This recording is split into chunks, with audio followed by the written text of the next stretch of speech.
এটা ডাঙৰ কথা ৰফিকুল সাহেবে কলে আৰু দেৱব্ৰত শইকীয়াই কলে যে লোৱাৰ আসামৰ পৰা মানুহ আপাৰ আসামত যাবই হাৰি কিয় যাব ককচোন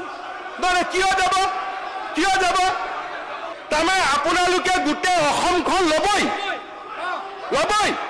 তাৰমানে আপোনালোকে মিয়া মুছলমান মানুহখিনিয়ে গোটেই অসম ল'বই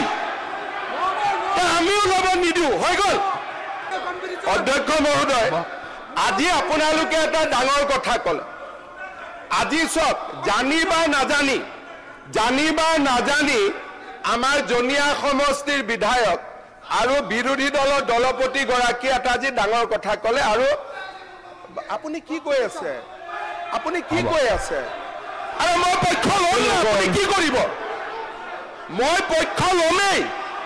বাজ মই পক্ষ ল'মেই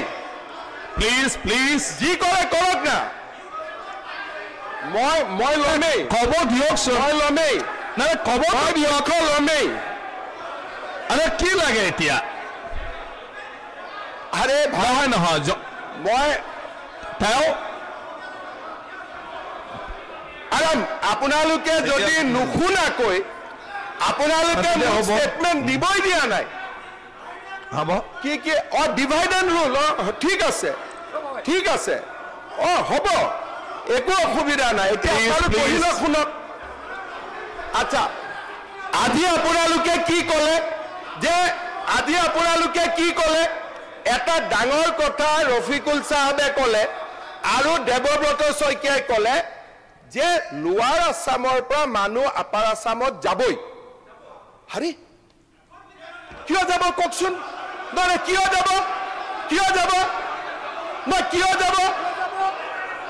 যাব আপোনালোকে কওক তাৰমানে আপোনালোকে গোটেই অসমখন ল'বই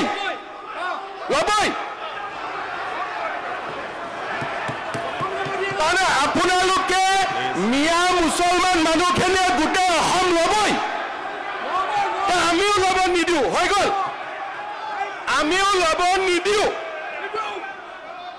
আপোনালোকে আজি হাউচত ক'লে যে আমি ল'মেই আৰু মই কৈছো আপোনালোকক আমি ল'ব নিদিওঁ বাছ